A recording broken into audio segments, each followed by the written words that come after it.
Channel TGTV వార్తా కథనాలపై విశ్లేషణ కార్యక్రమం మార్నింగ్ న్యూస్ కు స్వాగతం. నేను మీ జల్లి సత్య. ముందుగా రాష్ట్రంలో జరుగుతున్న రాజకీయ పరిణామాలను కనుక పరిశీలించినట్లయితే నిన్నటి రోజున అసెంబ్లీ బడ్జెట్ సమావేశాలు ప్రారంభమైనాయి. గవర్నర్ ప్రసంగంతో నిన్నటి రోజున శాసనసభను వాయిదా వేయడం జరిగింది.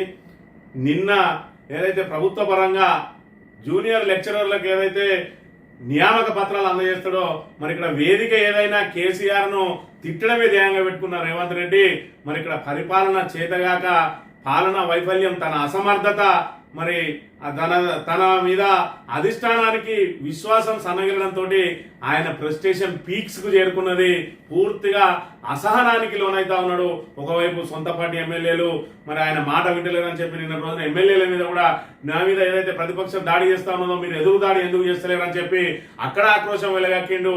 మరోవైపు ప్రభుత్వ కార్యక్రమంలో మరి ఇక్కడ ఏదైతే తెలంగాణ తొలి ముఖ్యమంత్రి బాపు కేసీఆర్ మీద అనుచిత వ్యాఖ్యలు చేసి మరి ఇప్పటికే కాంగ్రెస్ ప్రతిష్టను పూర్తిగా దిగజార్చిన రేవంత్ రెడ్డి అసలు కాంగ్రెస్ అనేదే తెలంగాణలో మరి ఉండకుండా కుట్రలు వన్నిండా తనను ఏదైతే అధిష్టానం సీఎం సీట్ నుంచి పక్కకు జరిపే నేపథ్యంలో మరి ఇక్కడ ఇప్పుడున్న పరిస్థితి అంటే రాష్ట్ర పరిస్థితిని రాష్ట్ర మరి పరువు ప్రతిష్టలను దిగజార్చే విధంగా ఒకవైపు ఆర్థికంగా మరి కూరుకుపోయింది, ఆర్థిక సంక్షోభంలో కూరుకుపోయిందని ఒకవైపు మెసేజ్ ఇస్తూ మరోవైపు ఇక్కడ కేసీఆర్ ను తిట్టదండకంతో పూర్తిగా అనుచిత వ్యాఖ్యలతోటి ఏదైతే స్ట్రెచర్ ఉన్నదని చెప్పి భావిస్తున్న వాళ్ళను స్ట్రెచర్ మీదకి పంపినరు.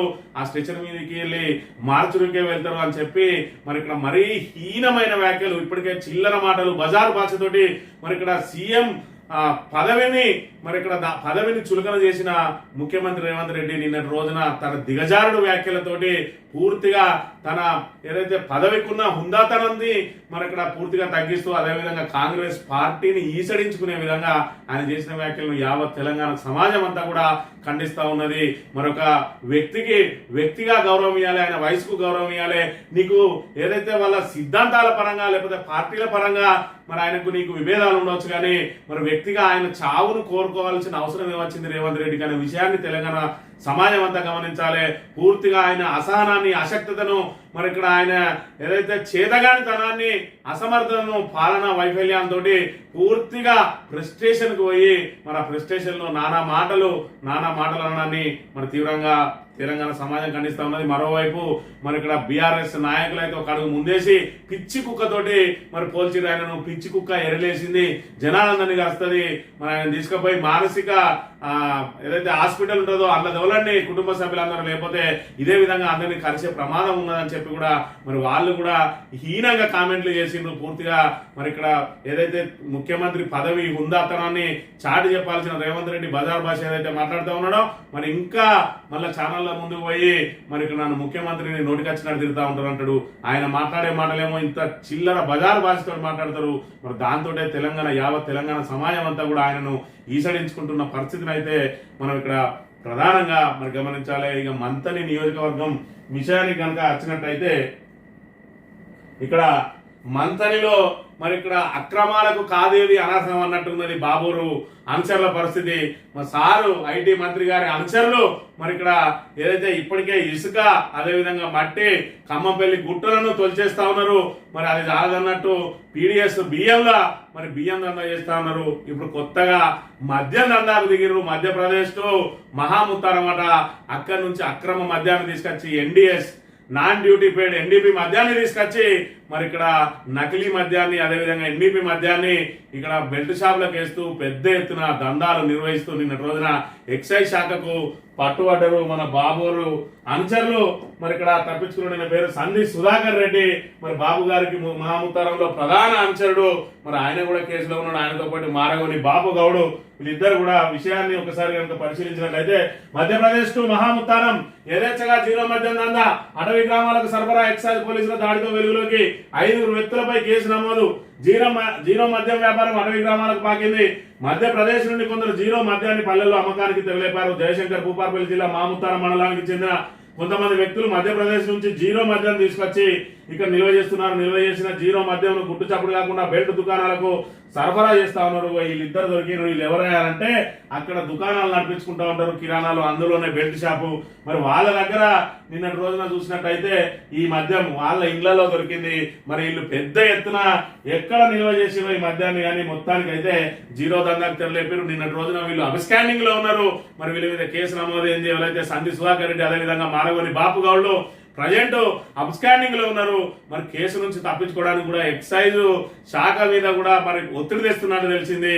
మరి ఏదైతే బాబు ద్వారా మరి ఇక్కడ శ్రీధర్ బాబు గారి అనుచరుల ఆగడాలు ఏ విధంగా ఉన్నాయి, అక్రమ వ్యాపారాలు ఏ విధంగా చేస్తా ఉన్నారు, ఈ రకంగా సారు చూస్తే మరి చదువుకున్నోడు మొత్తం ఆయనది కింద ఉన్న వాళ్ళందరికీ క్రమశిక్షణగా పెడతారంటే ఇవి ఆయన పెట్టే క్రమశిక్షణ ఈ విధంగా ఉన్నది. ఒకడేమో భూములను ఆక్రమించుకుంటాడు, ఇంకోటి భూములలో పోయి ఎస్సీ ఎస్టీ కేసులు పెడతామని చెప్పి బెదిరించి వాళ్ళ దగ్గర నుంచి ఎవరైతే వాళ్ళ భూములు అమ్ముకోవాలని ప్రయత్నం చేస్తా ఉన్నారో వాళ్ళ భూములను కొల్లగొట్టే ప్రయత్నం చేస్తా ఉన్నాడు. కొనే వాళ్ళను కూడా బెదిరిస్తూ వాళ్ళ దగ్గర నుంచి డబ్బులు గుంజడానికి ప్రయత్నం చేస్తా ఉన్నాడు. ఇక ఈ రకంగా మంత్రి అక్రమాలకు నిలయంగా మారింది, అక్రమ దందాలకు నిలయంగా మారింది.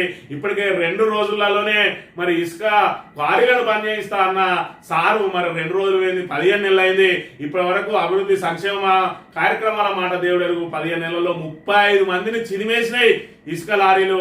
అయినప్పటికీ కూడా ఇప్పటి వరకు మరి బాబోరు ఆ మాట గురించి పట్టించుకున్న పాపానవ్వలేదు. కానీ అనుచరులు మాత్రం మేమన్నా తక్కువ తిన్నామా అని చెప్పి మరి ఈ అక్రమ రేషన్ బియ్యం అమ్మకాలు, అదేవిధంగా ఖమ్మంపల్లి గుట్టను దోసుకెళ్లడాలు, ఇసుక పేరుతోటి, మట్టి పేరుతోటి, అదేవిధంగా చెరువులను దోసుకుపోయిన సంఘటనలు ఇక్కడ ఏదైతే మరి జులపల్లి అయితేంది, అదేవిధంగా బట్టువెల్లి చెరువు అయితేంది, ఇక్కడ చెరువులను యథేచ్ఛగా దోసుకుంటా ఉన్నారు.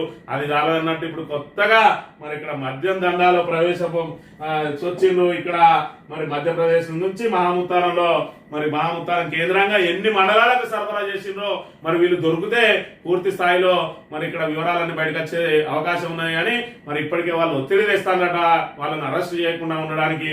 మరి కేసు కూడా పెడతారా, 5 వ్యక్తులు అన్నారు, పేర్లు మారుతాయో కూడా తెలియదు. మొత్తానికైతే మరి ఇక్కడ ప్రధానంగా మరి ఈయననే ప్రధాన సూత్రధారి అని చెప్పి ఆల్రెడీ ఎక్సైజ్ పోలీసులు అయితే తేల్చేసారు. ఈయనతో పాటు మారగోని బాపు గౌడ్ మరి అక్రమ మద్యం వ్యాపారానికి తెరలేపిండ్రు.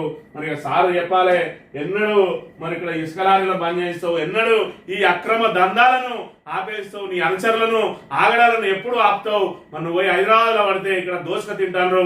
మరి ఇక్కడ ఇసుక లారీలో అయితే చిరిమేస్తున్న అంశానికి సంబంధించి కూడా వార్తను గమనించినట్టయితే నిన్న రోజున పుట్టా మధుకర్ గారు ఏదైతే కల్వచెర్ల గ్రామానికి సంబంధించిన దొంతుల శ్రీవాణి మరి ఇసుక లారీ కింద పడి మృతి చెందిందో ఆమె కుటుంబాన్ని పరామర్శించు. అనంతరం ఆయన విలేకరులతో మాట్లాడుతూ మంత్రి ఎమ్మెల్యేపై కేసు నమోదు చేయాలి, ఇసుక లారీల ప్రమాదాలకు మంత్రి బాధ్యత వహించాలి, 2 రోజుల్లో ఇసుక పనులు చేయిస్తానని ప్రగల్భాలు పలుకుతీవి, 15 నెలలుగా నిర్లక్ష్యం మూలంగానే 35 మంది బలి, మృతుల కుటుంబాలకు 50 లక్షల ఎక్స్గ్రేషియా చెల్లించాలి. మంత్రి మాజీ ఎమ్మెల్యే పుట్టా మధుకర్ ఇసుక లారీల ద్వారా ప్రమాదాలకు కారకులైన మంత్రి ఎమ్మెల్యే దుద్దిల శ్రీధర్ పై కేసు నమోదు చేసి పోలీసులు చిత్తశుద్ధి నిరూపించుకోవాలని మంత్రి మాజీ ఎమ్మెల్యే పుట్టా మధుకర్ డిమాండ్ చేశారు. రామగిరి మండలంలోని కల్వచెర్లలో ఇసుక లారీ ప్రమాదంలో మృతి చెందిన దొంతుల శ్రీవాణి కుటుంబ సభ్యులను పరామర్శించిన అనంతరం ఆయన విలేకరులతో మాట్లాడారు.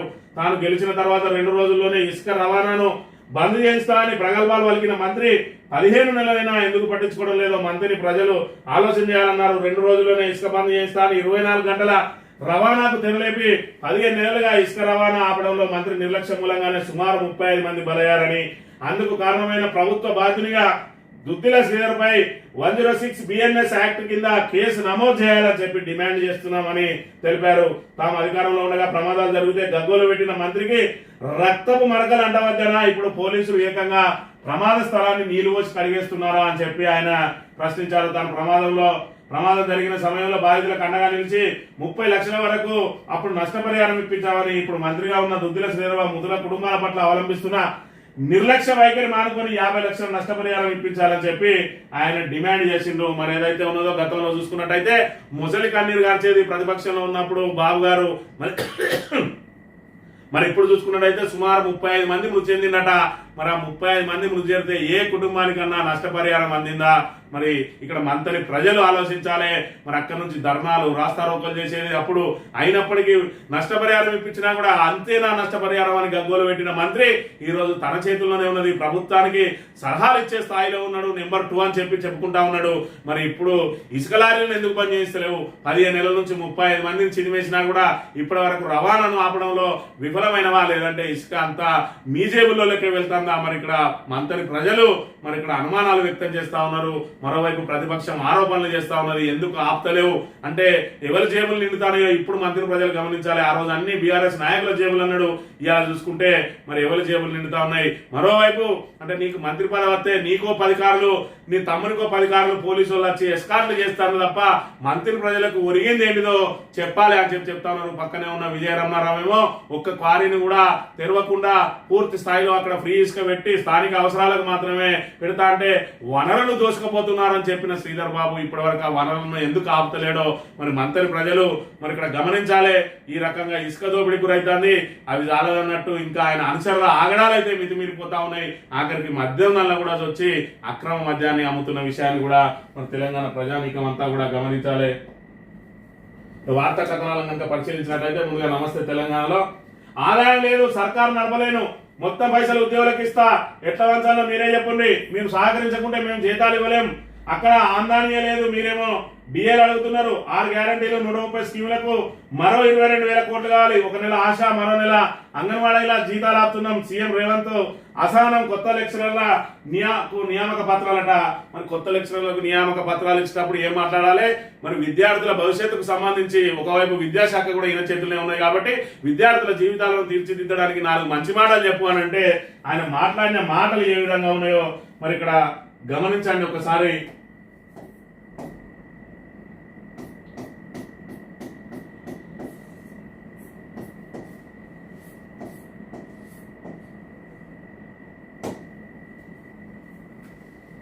మీరు మాకు స్ట్రెచర్ ఉందని అనుకుంటే ఆ స్ట్రెచర్ ఉందని విరమిస్తే స్ట్రెచర్ మీద పంపించారు. ఇట్లే చేస్తే ఆ తర్వాత మార్చలేకపోతాం. ఇది ఈయన దగ్గర ఉన్న అసహనంతో అనుచిత వ్యాఖ్యలు ఒక పెద్ద మనిషి మీద మాట్లాడిన భాషేనా ఇది ఇక్కడ ప్రజలు గమనించాలి. మళ్ళీ ఇక్కడ చూసుకున్నట్టయితే మరి ఒక్క పైసా కూడా నా దగ్గర పెట్టుకోకుండా ప్రభుత్వ ఉద్యోగ మిత్రులకు నేను విజ్ఞప్తి చేస్తాను. పైసా లెక్క మొత్తం మీకు అప్పచెప్తా, ఏది ఎట్లా వచ్చాలో మీరే చెప్పండి.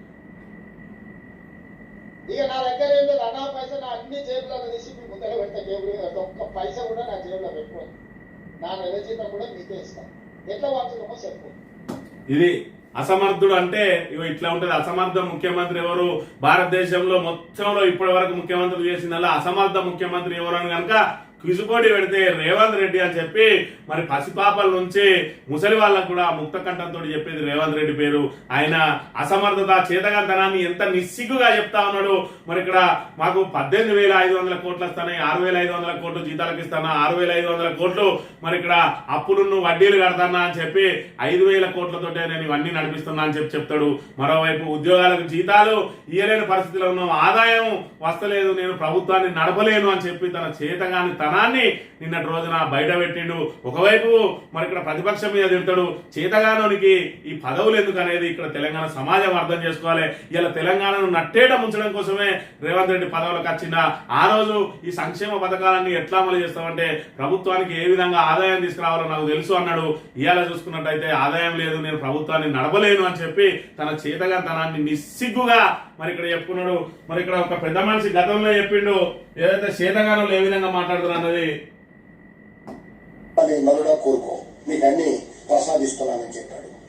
ఎన్నికలు అయిపోయిన తర్వాత 15 రోజులు కూడా కాకుండానే నేను ఆర్థికంగా దివాలా తీశాను, నా దగ్గర 1 రూపాయి కూడా లేదు, ప్రభుత్వం నడపడం నాకు చేత కాదు, ఉద్యోగుల జీత భత్యాలు కూడా వచ్చే నెలలో ఎలా ఇవ్వాలో నాకు తెలియకుండా ఉంది, కనుక ప్రజలే భరించాలి, ప్రజలే నడిపించాలి, ప్రజలే డబ్బు నాకు ఇవ్వాలి, ప్రజల సలహాలు ఇవ్వాలి అని ప్రజలు నిలబడ్డారు. ఇది బహుశా నాకు తెలిసినంత వరకు భారతదేశ చరిత్రలో ఏ రాష్ట్ర ప్రభుత్వం కూడా అధికారపూర్వకంగా నేను దివాలా తీశాను అని ప్రకటించుకున్నటువంటి సందర్భం ఇంతవరకు కలిగిలేదు. మన మాజీ ఉమ్మడి ఆంధ్రప్రదేశ్ మాజీ ముఖ్యమంత్రి గారు గతంలో టీడీపీ అసమర్థత మీద మాట్లాడిన మాటలు అచ్చంగా ఏదైతే చంద్రబాబు నాయుడు గారి శిష్యునికి అచ్చంగా అచ్చుకుద్దినట్టు సరిపోయినాయా లేదా చూడాలి. ఇక్కడ గమనించండి. మరి ఇక్కడ ఏ రాష్ట్ర ముఖ్యమంత్రి కూడా నా రాష్ట్రం దివాలా తీసింది, నేను అప్పులలో ఉన్నా అని చెప్పి ప్రకటించడం నేను చూసి ఎరగనని చెప్తాడు. ఆ రోజు చంద్రబాబు చెప్పిండు, ఇవాళ మళ్ళా ఇక్కడ ఈయన రేవంత్ రెడ్డి చెప్తా ఉన్నాడు. మరి రేవంత్ రెడ్డి అసమర్థత, అసహాయత, నిస్సహాయత, మరి అదే విధంగా నైరాశ్యం ఏ విధంగా ఉన్నది, దాంతో అసహనంతో ప్రెస్టేజ్ పీక్స్ కు పోయి ఆయన ఫ్రస్ట్రేషన్ పీక్స్ కు పోయి ఏ విధంగా అనుచిత వ్యాఖ్యలు చేస్తా ఉన్నాడు, అదే విధంగా అంతకంటే 1000 రెట్లు మరి ఏ విధంగా తిట్లు తింటా ఉన్నాడో కూడా చూస్తా ఉన్నాం. ఈయన ఒక్క కేసీఆర్ ను తిడతాడు, మొత్తం సమాజం అంతా మరి ఈయన తిడుతూ ఉంటది. దాన్ని ఎవరైతే సోషల్ మీడియాలో చూస్తారో వాళ్ళ మీద కేసులు పెట్టి జైలు పంపుతారు. నిన్న రోజున 2 మహిళా జర్నలిస్టులను మరి ఇక్కడ జైలుకు పంపిన చరిత్ర ఇక్కడ రేవంత్ రెడ్డికి ఉన్నది. ఈ రకమైన మాటలు మాట్లాడుతూ ఉంటే ఆఖరికి పిచ్చి కుక్కతోటి కూడా పోలుస్తా ఉన్నారు ప్రతిపక్ష నాయకులు. మరి ఎందుకు ఏదైతే మరి సీఎం హుందాతనాన్ని కాపాడుకోకుండా అగౌరవంగా మాట్లాడి మరి వాళ్ళతోటి దూషణలకు ఎందుకు ఆ తిట్లు తినాలనేది ఒకసారి రేవంత్ రెడ్డి అర్థం చేసుకోవాలి. దీని వెనుక ప్రధాన కారణం ఉన్నది. ఒక్కటేమో మరి మీరు నా సీటు దించేసి మీరు ఎవరైతే సీట్లు ఎక్కాలని చూస్తారో మరి పూర్తిస్థాయిలో దివాలా తీసింది నేను ముఖ్యమంత్రిగా ఉండి తిట్టే విధంగా తింటానో మీరు కూడా తినాల్సి వస్తుంది కాబట్టి నా సీటు దగ్గర రాకుండా అనేది ఒకటి. రెండోది అధిష్టానాన్ని ఏమనలేడు కాబట్టి ఆయన మరి అసహనాన్ని అంతా కూడా ప్రతిపక్షాన్ని తిట్టుకుంటూ ఆయన లోపల ఉన్న ఇగోను మరి సాటిస్ఫై చేసుకుంటా ఉన్న విషయాన్ని మనం గమనించాలి. మరోవైపు మూడో కోణం కూడా ఉన్నది. నన్ను ఏదైతే నాశనం చేయాలని కాంగ్రెస్ అధిష్టానం భావిస్తా ఉన్నదో భవిష్యత్తులో కాంగ్రెస్ పార్టీకే భవిష్యత్తు లేకుండా చేస్తా అని చెప్పి ఈ రకమైన అనుచిత వ్యాఖ్యలతోటి తెలంగాణ సమాజం పూర్తిగా ఈసడించుకునే విధంగా కేవలం 8 నెలల కాలంలోనే కాంగ్రెస్ ను పూర్తి వ్యతిరేకత ఎదుర్కొన్నది. వ్యక్తిగతంగా రేవంత్ రెడ్డి వ్యతిరేకత ఎదుర్కొన్నాడు. 15 నెలలు మరి ఇక్కడ గడిచింది. మరి గతంలో చూసుకుంటే 7 లక్షల కోట్లు అప్పు చేసిందంటాడు. మరి ఇక్కడ 7 లక్షల కోట్లు అప్పు చేస్తే ఎంత పెద్ద ఇన్ఫ్రాస్ట్రక్చర్ అయింది. మరి అందులో అప్పుకు సంబంధించి 3.5 లక్షలే అని చెప్పి మరి అక్కడ హరీష్ రావు గారు లెక్కలతో సహా చెప్పినా కూడా ఇంకా అబద్ధాలని ప్రచారం చేస్తూ 7 లక్షల కోట్లు అని ఇక ఈయనకు తోడు దొంగ దొరికింది. మరి ఇక్కడ రాములమ్మ ఆమె వచ్చి రావడంతో 7 లక్షలు అంటది. మరి ఆమెకు ఏమైనా స్క్రిప్ట్ రాసి వచ్చి బయట చదివేది, ఆమె ఒకవైపు నామినేషన్ వేసే ప్రమాణ స్వీకారం చేసిన అని చెప్పుకుంటుంది. అంత పెద్ద తెలివి కల్లా మరి రాములమ్మని తీసుకొచ్చి ఇక్కడ రేవంత్ రెడ్డికి మరి ఈయన ప్రాభవం తగ్గించడం కోసం మరి ఏదైతే అల్లిబిల్లి గాళ్ళు ఉంటేనే రేవంత్ రెడ్డికి బరాబరి మరి ఇక్కడ మంత్రులు ఎవరు మాట్లాడతలేరు. ఎందుకంటే వాళ్ళ పరువు పోతుందని చెప్పి వాళ్ళు ఎంతవరకు మాట్లాడినా అంతవరకు మాట్లాడతాను. మరి ఇక్కడ విజయశాంతిని కనుక తీసుకొచ్చినట్టయితే సబ్జెక్టు లేని కాబట్టి ఏం తెలియదు కాబట్టి ఏది స్క్రిప్ట్ రాసిస్తే అది మాట్లాడుతుంది అన్నట్టుగా మరి చేస్తున్న పరిస్థితి మనం చూడవచ్చు. ఏదేమైనా రేవంత్ రెడ్డి మరి ఎంత అసహనానికి గురవుతాడు అనే విషయాన్ని అయితే ఆయన వ్యాఖ్యల ద్వారా చూడవచ్చు. అదేవిధంగా ఏ విధంగా తిట్లు తింటాడు అనే విషయాన్ని కూడా మనం ఇక్కడ ప్రధానంగా చూడవచ్చు. గవర్నర్ నోట సర్కార్ అబద్ధాలు, అరకొరే అమలు అయినా గొప్పలు, కింద పేర్కొన్న పథకాలన్నింటినీ అమలు చేసినట్టుగా రేవంత్ రెడ్డి ప్రభుత్వం బుధవారం అసెంబ్లీలో గవర్నర్ తో ప్రకటన చేయించింది. మరి పథకాలు మీకు అందుతున్నాయా మీరే చెక్ చేసుకోండి అని చెప్పి మరి ఇక్కడ నిన్న రోజున గవర్నర్ ప్రసంగం ఏదైనా కూడా ప్రభుత్వమే ప్రిపేర్ చేసి ఇస్తుంది. కానీ గవర్నర్ కూడా కొంచెం ఆలోచన చేయాలి. గవర్నర్ నోటి నుంచి మరి ప్రభుత్వం ఏది చెప్తే అది రబ్బర్ స్టాంప్. ఇప్పటికే గవర్నర్ అంటే రబ్బర్ స్టాంప్ అని చెప్పి పేరున్నది. మరి ఆ రబ్బర్ స్టాంప్ లాగానే నిన్నటి రోజున ఆయన వచ్చి విష్ణుదేవ్ శర్మ కూడా మరి వాళ్ళు ఏది రాసిచ్చిందో దాన్నే చదివిపోయింది. కానీ మరి నాతోటి తప్పులు ఏ విధంగా చదువుతారని కనీసం క్రాస్ చెక్ కూడా చేసుకోలేదు.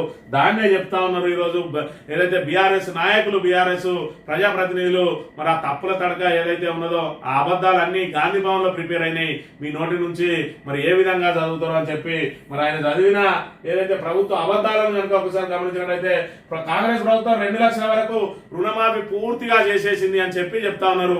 రుణమాఫీ కాలేదని చెప్పి రైతులు నిత్యం ఇంకా ఆందోళన బాట పడుతున్నది. గవర్నర్ మరి కళ్ళ కావలేదు. రైతులకు 12,000 రైతు భరోసా అందించిందట. మరి ఒక రైతు భరోసా ఎగ్గొట్టింది. రెండో రైతు భరోసా ఎకరామని 2 ఎకరాలని 3 ఎకరాలని మార్చి 31 వరకు చెల్లిస్తామని చెప్పి మాట ఇచ్చింది. కానీ ఇప్పటి వరకు అయితే పూర్తి స్థాయి రైతులకు అందలేదనే విషయం మరి తెలంగాణలో ఉన్న ప్రతి రైతుకు తెలుసు. ఇక ఇందిరమ్మ ఆత్మీయ భరోసా కింద ఒక్కో కూలికి ఏడాదికి 12,000 ఇస్తున్నారట. ఒక్క రూపాయి కూడా ఇవ్వలేదు ఇప్పటి వరకు. ఒక్క రూపాయి కూడా ఇవ్వలేదు. 12,000 ఇస్తానని చెప్పి వాళ్ళు చెప్పడం నేను చదవడం బాగానే ఉన్నది. అత్యాధునిక ఆడియో విజువల్ మీడియా సదుపాయాలతో 566 రైతు వేదికలు ఏర్పాటు చేసిందట. ఎవరన్నా నవ్వుతాడు. రైతు వేదికలు కట్టింది కేసీఆర్. రైతు వేదికలకు మరి ఇక్కడ ఒక రైతు వేదిక ఉండాలి. రైతులందరినీ ఒక చోట చేర్చి వాళ్ళకు సంబంధించిన సమస్యలను పరిష్కరించడానికి ఒక వేదిక ఏర్పాటు చేయాలనే ఆలోచన కేసీఆర్ నిర్మించింది కేసీఆర్. ఇవాళ చూసుకుంటే రైతు వేదికలు నిర్మించిన వారిని నిస్సిగ్గుగా చెప్పుకుంటే మరి గవర్నర్ చెప్తాడు 12,000 500 బోనస్ ఇచ్చిండట. ఇప్పటికి బోనస్ బోగస్ అయిందని చెప్పి రైతులు తలకాయలు పట్టుకుంటున్న పరిస్థితి. 200 యూనిట్ల ఉచిత విద్యుత్తు ఇదంతా బోగసే. 500కే గ్యాస్ సిలిండర్ మహిళలే చెప్తా ఉన్నారు మాకు అసలే అని. సివిల్ అభ్యర్థులకు 1,00,000 చొప్పున ఆర్థిక సాయం. ఎక్కడ ఏది రాజీవ్ అభయాస్త పేరుతోటి సింగరేణికి సంబంధించిన నిధులన్నీ తీసుకుపోయి అప్పనంగా వంచిండు. మరి దాన్ని కూడా గమనించాలి. ఒక్క సింగరేణి పిల్లగాడు కూడా దానికి పిల్ల కూడా మరి అర్హులు కాదు. ఎందుకంటే బీపీఎల్ కార్డు ఉన్న వాళ్ళనట సింగరేణులకు వైట్ రేషన్ కార్డు ఉన్నది, పైసలు సింగరేణులై పంపకాలు ప్రభుత్వాన్ని మరి ఇక్కడ చూడాలి. ఏడాదిలో 55,000 ఉద్యోగాలు కల్పించడం, మరి ఉద్యోగాలు కల్పించడం. అందుకే గ్రాడ్యుయేట్లు మిమ్మల్ని కరీంనగర్ లో మరి బుద్ధి చెప్పిన అంశాన్ని కూడా చూడాలి. 30,000 ఉద్యోగాలు ఇవి కేసీఆర్ ఇచ్చినాయి అనేది జగవెరిగిన సత్యం. ఆరోగ్యశ్రీని 10 లక్షలకు పెంచిందట.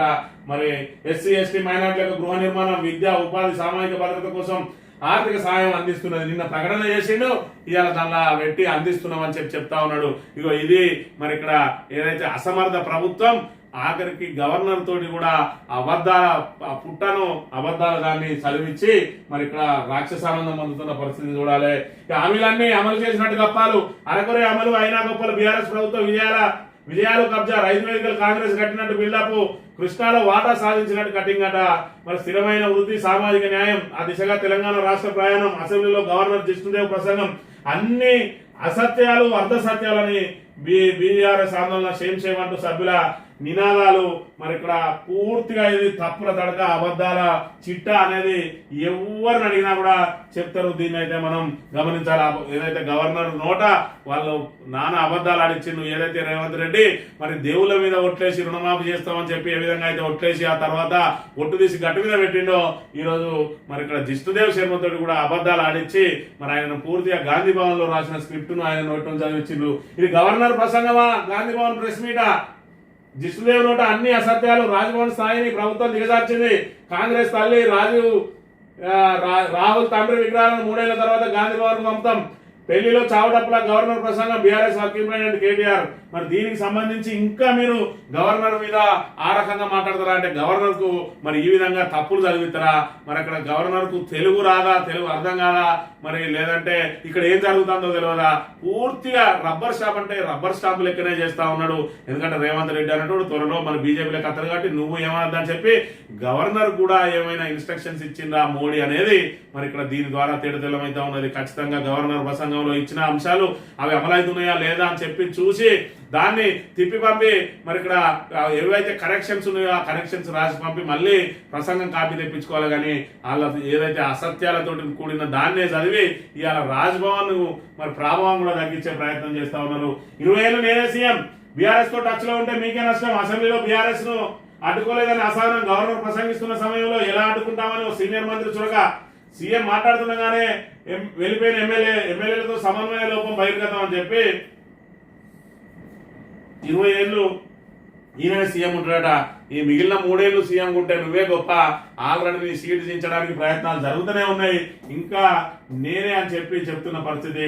ఇక ఉద్యోగుల ఉద్యమ బాట, ప్రభుత్వ వైఫల్యాలపై ఆందోళనకు కార్యాచరణ. 31 అన్ని జిల్లాల వారీగా జేఏసీల నిర్మాణం. ఏప్రిల్ 1 నుంచి దశల వారీగా ఉద్యమాలు. జూన్ 9 రాష్ట్ర స్థాయి మహాధర్నాకు పిలుపని చెప్పి మరి ఇక్కడ ఉద్యోగులు ఉద్యమం బాట పట్టబోతా ఉన్నారట.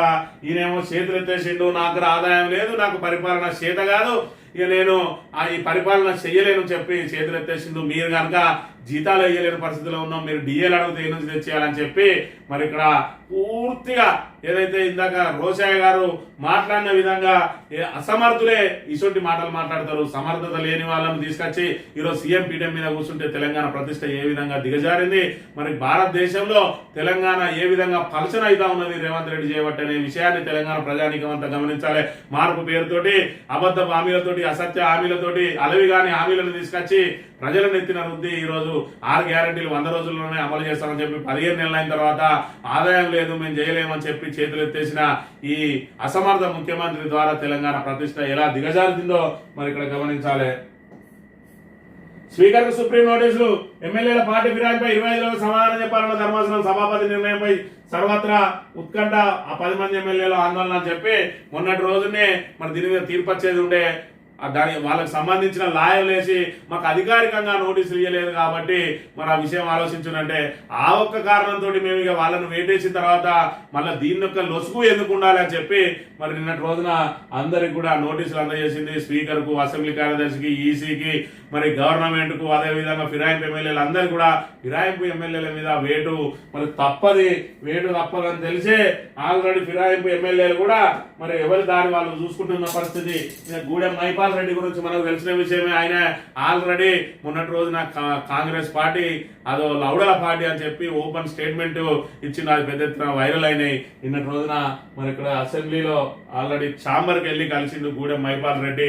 మరి నేను ఒకవేళ ఫిరాయింపు ఎమ్మెల్యేగా నేను మీదల్లోకి వచ్చిన తర్వాత నన్ను వేటు వేయకుండా నాకు కాపాడండి, లేదంటే నేను పోయిన తర్వాత మళ్ళీ నాకే ఎమ్మెల్యేగా అవకాశం ఇవ్వి నేను మీ తరపున మళ్ళీ పోటీ చేస్తాను, నా తప్పును సరిదిద్దుకుంటా అని చెప్పి మరి ఆయన నిన్నటి రోజున కేసీఆర్ గారిని కలిసిన అంశాన్ని కూడా గమనించవచ్చు. ఇక రైతుల ఆత్మహత్యలకు సంబంధించి పొలంలోనే వేసుకున్న కౌలు రైతు అప్పుల బాధతో ఆత్మహత్య, పంట ఎండిపోవడంతో కలిసి సిద్దిపేట జిల్లా మంతూరులో గడిన మా రాలిపోయిన మట్టి పూలు 447 మూకుమ్మడిగా వేలాది మంది వచ్చినా కూడా రేవంత్ రెడ్డి ప్రభుత్వం పట్టించుకునే పరిస్థితి లేదు. ఎందుకంటే నాకు పాలన చేత కాదు అని చెప్పి ఆయన ఆల్రెడీ చేతులు ఎత్తేసిన అంశాన్ని కూడా మనం గమనించవచ్చు. మహిళా జర్నలిస్టుల అరెస్టు, అక్రమ కేసులో 2 మహిళా జర్నలిస్టుల నిర్బంధం, రైతు బంధు అడిగిన వీడియో పోస్ట్ చేశారని నెపం senior journalist Revathi reporter Tanvi యాదవ్ల మీద కేసు పెట్టి నిన్నటి రోజున జైలుకు పంపిండ్రు 2 మహిళా జర్నలిస్టులను.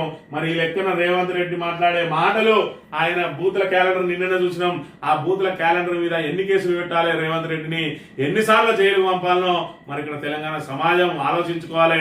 ఆయన మాట్లాడేదే బూతు పురాణం, మరి ఆయనకు వచ్చే సమాధానం కూడా బూతుల ద్వారానే వస్తుంది. మరి ఇక్కడ రైతులందరూ నానా తిట్టు తిరుగుతా ఉన్నారు.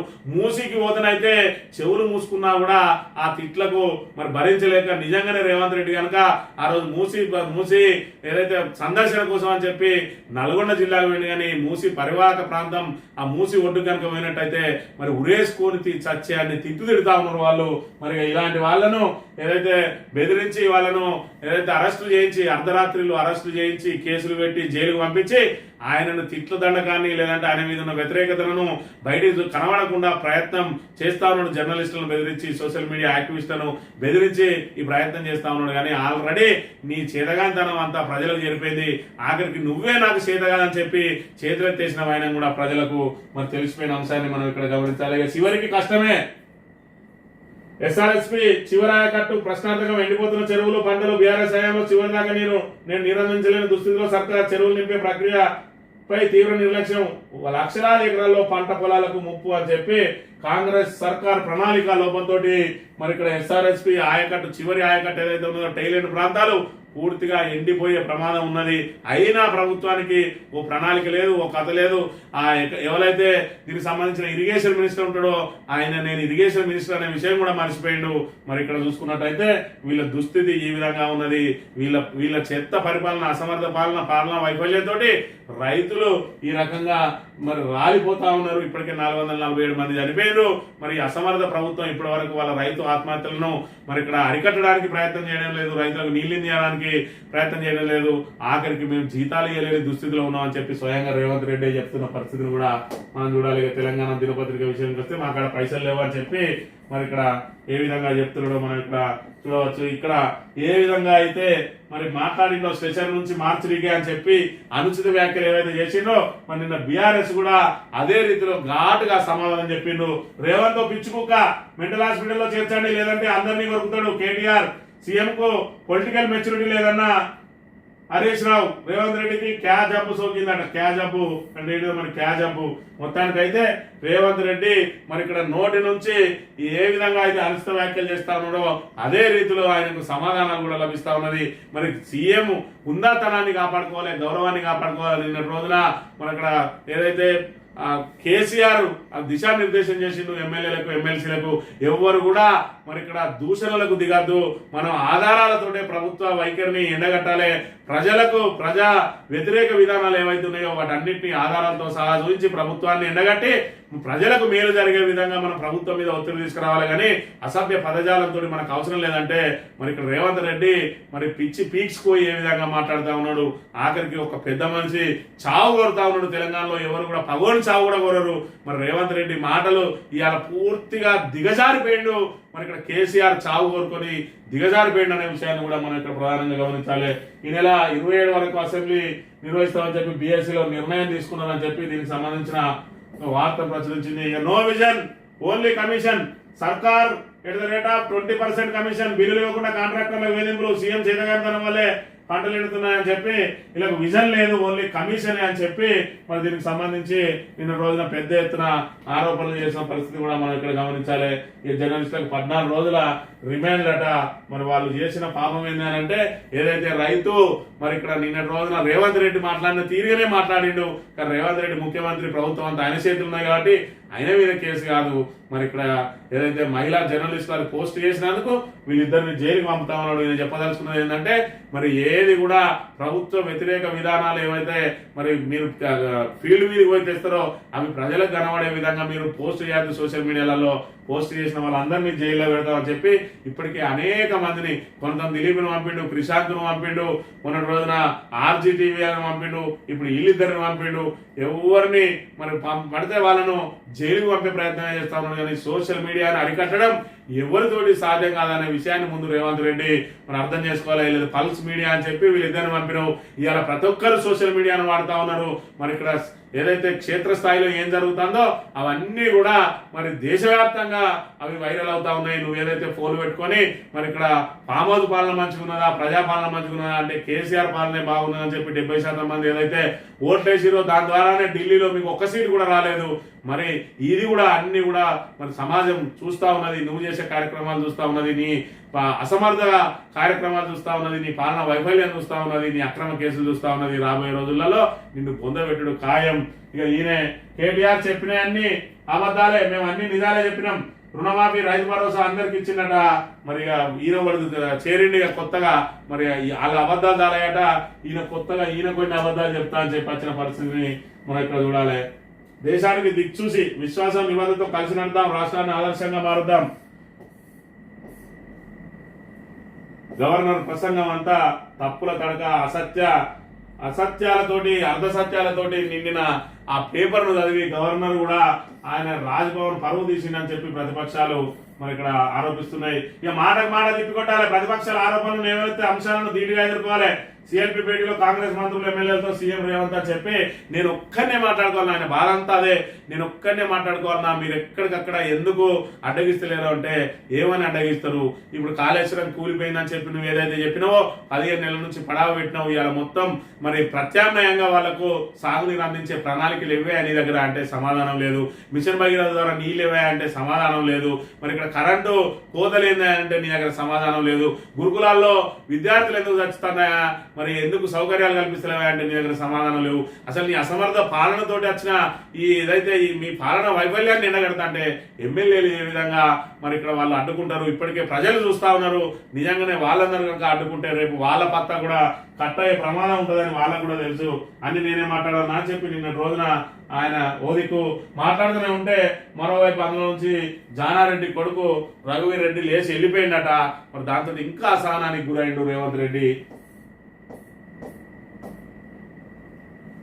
రైలు హైజాక్ తెరా, పాకిస్తాన్ మిలిటెంట్ అందరినీ హతమార్చాం, ప్రయాణికులను విడిపించాం, సైన్యం 21 మంది చనిపోయినట్టు వెళ్ళండి అని చెప్పి మరొక పాకిస్తాన్ రైలు ఏదైతే హైజాక్ రైందో బలూచిస్తాన్ లిబరేషన్ ఆర్మీ వాళ్ళు ఏదైతే హైజాక్ చేసిరో 450 మందిని అదుపులో తీసుకున్నారో వాళ్ళందరినీ లేపేసినాం. వాళ్ళు 33 మంది ఉన్నారు ఉగ్రవాదులు, వాళ్ళని లేపేసినాం అని చెప్పి చెప్తాను. మరోవైపు రైలు మా ఆధీనంలో ఉన్నదని చెప్పి మరి బలూచిస్తాన్ లిబరల్ ఆర్మీ కూడా వాళ్ళు ప్రకటించిండు. ఇంకా ఏది నిజం అనేది ఇప్పటి వరకు బయటికి రాలేదు.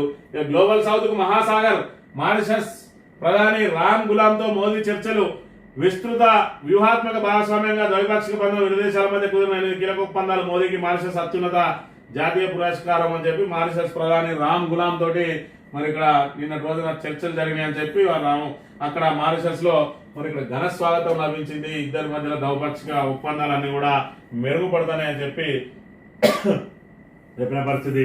ఇక బీఆర్ఎస్ తో సత్సంబంధాల ఇలా ఉంటే మీపై పోటీ పెట్టకుండా ఉంటారా? రాజకీయంగా ప్రత్యర్థులమైన భావన ఉండాల్సిందే. సభ జరిగిన రోజు సభ్యులు హాజరు కావాల్సిందే. ప్రతిపక్షాన్ని తిట్టతో కాదు, సబ్జెక్ట్ తో తిట్టుకొట్టాలి. ఎందుకంటే నేను ఆల్రెడీ తిడతానుగా, మరి మీరెందుకు తిట్టారని వాళ్ళకేం రోగం తిడతారు. మరి నువ్వు తిట్టిన బట్టే ఇప్పటికి కాంగ్రెస్ నాశనం అయింది. ఇక వాళ్ళు కూడా మొదలు పెట్టే ఉంటే వాళ్ళ నియోజకవర్గంలో కూడా వాళ్ళకి డిపాజిట్లు దక్కే అవకాశం ఉండదు ఇప్పటికీ. అందుకే వాళ్ళు బీఆర్ఎస్ తోటి సత్సంబంధాలు ఎందుకు కొనసాగిస్తా ఉన్నారంటే మరి నీ మీద ఉన్న ఎఫెక్ట్ అంతా కూడా వాళ్ళ మీద పడకుండా కొంతవరకు మేము సచ్చిలుమే అని చెప్పి కనీసం మా నియోజకవర్గంలో మా స్థానాన్ని కాపాడుకుందాం అని చెప్పి వాళ్ళు ప్రయత్నం చేస్తా ఉన్నారు. మరి ఇక్కడ ఈయన మాట్లాడిన మాట మాటలు మార్చురీగా చెప్పేదైతే మాట్లాడిందో దాని మీద కూడా కొంతమంది కాంగ్రెస్ ఎమ్మెల్యేలే అసహనాన్ని వ్యక్తం చేస్తా ఉన్నట, మంత్రులు అయితే తీవ్రంగా వ్యతిరేకిస్తా ఉన్నారు. కేసీఆర్ ను ఒక్కొక్క తిట్టు మన పతనానికి నాంది అని చెప్పి కూడా వాళ్ళు మరి ఇక్కడ బహిరంగంగానే వ్యాఖ్యానిస్తున్న పరిస్థితిని కూడా మనం చూడవచ్చు. ఈ అసెంబ్లీకి హాజరైన కేసీఆర్ 45 నిమిషాల ముందే చేరుకున్న ప్రతిపక్ష నేత కేసీఆర్ తో పటాన్చెరు ఎమ్మెల్యే మైపాల్ రెడ్డి భేటీ. అసెంబ్లీలో గవర్నర్ కు నమస్కరిస్తున్న ప్రతిపక్ష నేత కేసీఆర్ బీఆర్ఎస్ ప్రజాప్రతినిధులు అని చెప్పి నిన్న రోజున కేసీఆర్ సభకు హాజరైన గవర్నర్ ప్రసంగం పూర్తయ్యే వరకు కూడా ఉండి ఆ తర్వాత బయటికి పోయిన పరిస్థితి చూడవచ్చు. స్మార్ట్ రేషన్ కార్డులు, ఏటీఎం కార్డు తరహాలో రూపకల్పన, పీవీసీ కార్డుపై క్యూఆర్ కోడ్, రాష్ట్ర ప్రభుత్వ లోగో సహా కుటుంబ పెద్ద పేరు, 1,20,00,000 కార్డుల ముద్రణకు టెండర్లు ఆహ్వానించిన పౌర సరఫరాల శాఖ 25వ తేదీ వరకు దాఖలకు టెండర్ బిడ్డ దాఖలకు అవకాశం అట. మరి స్మార్ట్ రేషన్ కార్డులు ఇస్తారట. మరి ఇక్కడ స్మార్ట్ రేషన్ కార్డు తర్వాత నువ్వు కొత్త రేషన్ కార్డుల విధానం ఏంది, విధి విధానం ఏంది, అవేవి అనేది ముందు తేలాలి. నియోజకవర్గాల పునర్విభజనపై అఖిలపక్షం రాష్ట్రానికి జరిగే నష్టంపై చర్చ, అన్ని పార్టీలు హాజరు కావాలి, త్వరలో తేదీ వేదిక ప్రకటిస్తాం డిప్యూటీ సీఎం బట్టి విక్రమార్క. కొత్తగా జానారెడ్డి చేరండి. ఆ జానారెడ్డి ఏదైతే రేవంత్ రెడ్డి మీద పూర్తి స్థాయి వ్యతిరేకత వచ్చిందో ఆయన శరణు కోరిండట. జానారెడ్డి మరి మీరు సీనియర్ కాబట్టి మీరు చెప్తే కొంతమంది ఎమ్మెల్యేలు మన పక్షం వహించే అవకాశం ఉంటుంది, లేదంటే అధిష్టానం నా సీటు చింపేసే ప్రయత్నం చేస్తా ఉన్నాయి కాబట్టి నన్ను కాపాడుంది అని చెప్పి ఆయన దగ్గర పోతే ఆయన తక్కువ కాదు, నాకైనా మంచి పదవి, మరి నేను నిన్ను కాపాడుతా అంటే మరి ఇక్కడ ప్రధాన సలహాదారు, అందరు సలహాదారులు అయితే ఈయన సలహాదారులకే సలహాదారు, ప్రధాన సలహాదారు పోస్ట్ చేయడానికి ఈయన సిద్ధమైంది అని చెప్పి మరి ఇక్కడ వార్తలు వెలువడతా ఉన్నాయి. 1,500 ఎకరాలు ఫ్యూచర్ సిటీ కోసం మరిన్ని భూముల సేకరణకు సర్కారు సన్నాహాలు. తిమ్మాయిపల్లిలో 366, కొంగరకుర్తిలో 277 ఎకరాల కోసం నోటిఫికేషన్ త్వరలో. తిమ్మాపూర్, పంజాగుల్లోనూ భూసేకరణ అని చెప్పి మొత్తం ఇంకొక 15,000 ఎకరాలు మరి ఇక్కడ సేకరించడానికి ప్రయత్నం చేస్తా ఉన్నది. ఒకవైపు ఏమో డబ్బులు లేవంటాడు, ఉన్న భూములనేమో మరి ఇక్కడ అమ్మేసే ప్రయత్నం చేస్తా ఉన్నాడు. అక్కడ 400 ఎకరాల విలువైన భూమిని అమ్మే ప్రయత్నం చేస్తా ఉన్నాడు. మళ్ళీ ఇక్కడ భూసేకరణకు ఏనంగా వస్తాయి డబ్బులు. అసలు ఏదైతే మరి 4th సిటీ ఇప్పుడు అవసరమే ఉన్నది, ఉన్న ఫార్మా సిటీని ఎందుకు రద్దు చేసిండు? ఈ అస్తవ్యస్త నిర్ణయాలతోటి హైడ్రా లాంటి మరి సంస్థలతోటి రియల్ ఎస్టేట్ ను ఏ విధంగా కుప్పగొల్చిండు? ఇవాళ చూసుకుంటే 4th సిటీ చుట్టూ మంత్రులు, అదేవిధంగా ముఖ్యమంత్రి, అదేవిధంగా వాళ్ళ కుటుంబ సభ్యులకు సంబంధించిన వాళ్ళు ఆల్రెడీ భూములు కొనిపెట్టుకున్నారట. ఎందుకంటే 4th సిటీలో మరి దాన్ని 4th సిటీ అనేది ఆచరణలోకి రాగానే మరి వాళ్ళ భూముల విలువలకు రెక్కలు వస్తాయి. తరతరాలు తిన్న తరగని ఆస్తి అంతా కూడా సంపాదించి పెట్టుకుంటా ఉన్నారు. మొన్ననే చెప్పాడు రేవంత్ రెడ్డి, ఇంకా మళ్ళా మనం ఇలాంటి అవకాశం రావాలంటే 30 ఏళ్ళు పడుతుందో 40 ఏళ్ళు పడుతుందో అని చెప్పి, అందుకే అందిన కాడికి దండుకో అని చెప్పి ఎవరికి వాళ్ళు ప్రయత్నం చేస్తున్న పరిస్థితిని మనం చూడవచ్చు. ఇక ఈనాడు దినపత్రిక విషయానికి వస్తే అబద్ధాల ప్రాతిపదికన రాష్ట్రాన్ని నడపను. అబ్బా రేవంత్ రెడ్డి మొత్తం నిజాలే చెప్తాడు. ఇక ఈ తాబేదార్ పత్రిక ఈయనకి ఇచ్చే అడ్వర్టైజ్మెంట్ల కోసం మాట్లాడిన మాటలు మాట్లాడినట్టు పెట్టకుండా మరి ఇక్కడ ఏదైతే ప్రజలకు వినసొంపుగా ఉంటాయో దాన్ని మార్చి పెడతా ఉన్నాడు. ఇక్కడ నేను అసలు రాష్ట్రాన్ని నడపలేను అని చెప్పి చేతులెత్తేసిండు, చేతకంతనాన్ని నిన్న ఎలగక్కిండు రేవంత్ రెడ్డి. అదంతా కూడా వీడియోల ద్వారా అందరూ కూడా చూసిన పరిస్థితిని మనం ఇక్కడ ప్రధానంగా గమనించాలి.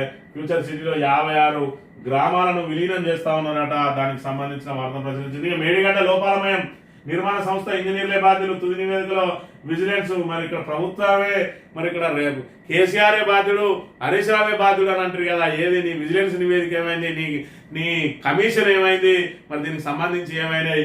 అధికారులు ఏదైతే మరి అక్కడ ఏదైనా లోటుపాట్లు జరిగితే అయితే ప్రకృతి వైపరీత్యం లేదంటే ఇంజనీర్ల వైఫల్యం ఉంటది. మరి ఇక్కడ అవినీతి అనేదాన్ని ఎందుకు పట్టుకోలేకపోయింది నీ విజిలెన్స్? అంటే ఇన్ని రోజులు నువ్వు చేసిన ఆరోపణలన్నీ మరి ఇక్కడ ఉంటే అసత్యాలు, అర్ధసత్యాలే. మరి దీనికి సంబంధించి ఇప్పటి వరకు మరి కొండందా వేలుకను పట్టినట్టు కేవలం బీఆర్ఎస్ ను బదనాం చేయడానికి మేడిగడ్డ ప్రాజెక్టును ఎండబెట్టి ఈ రోజు ఇసుక వ్యాపారం చేసుకుంటా కేవలం అబద్ధాలతో ఏదైతే మరి ఇక్కడ కాలం వెళ్లదీసుకుంటూ వచ్చిందో ఈ రోజు దాని ద్వారా రావాల్సిన నీళ్లు, సాగునీరు అందక రైతులు నానా అగచాట్లు పడుతూ ఈ రోజు పొలాలన్నీ ఎండిపోయి అన్నమో రామచంద్రాన్ని రోడ్ల మీద పడే దుస్థితిని తీసుకొచ్చి ఇవాళ నేను ప్రభుత్వాన్ని నడపలేను అని మరి తన చేతగంతనాన్ని చేతులెత్తేసిండు. మరి ఇలా కేసీఆర్ ఉన్నట్టు అన్నదాతలు కలకలలాడేది. మరి ఇక్కడ తెలంగాణ రాష్ట్రం సుభిక్షంగా ఉండేది. మరి ఇక్కడ భారతదేశంతో పోటీవాడి నెంబర్ 1 గా మారుతున్న తరుణంలో మళ్ళీ ఇలాంటి దరిద్రాన్ని తీసుకొచ్చి నెత్తలు పెట్టుకొని ఈ రోజు మళ్ళా మన రాష్ట్ర ప్రభుత్వం అధపాతాళానికి, మన తెలంగాణ రాష్ట్రం అధపాతాళానికి పోతున్న విషయాన్ని గమనించాలని కోరుతూ ఇది ఈ రోజు మార్నింగ్ న్యూస్. రేపు వెళ్దాం. Thank you very much.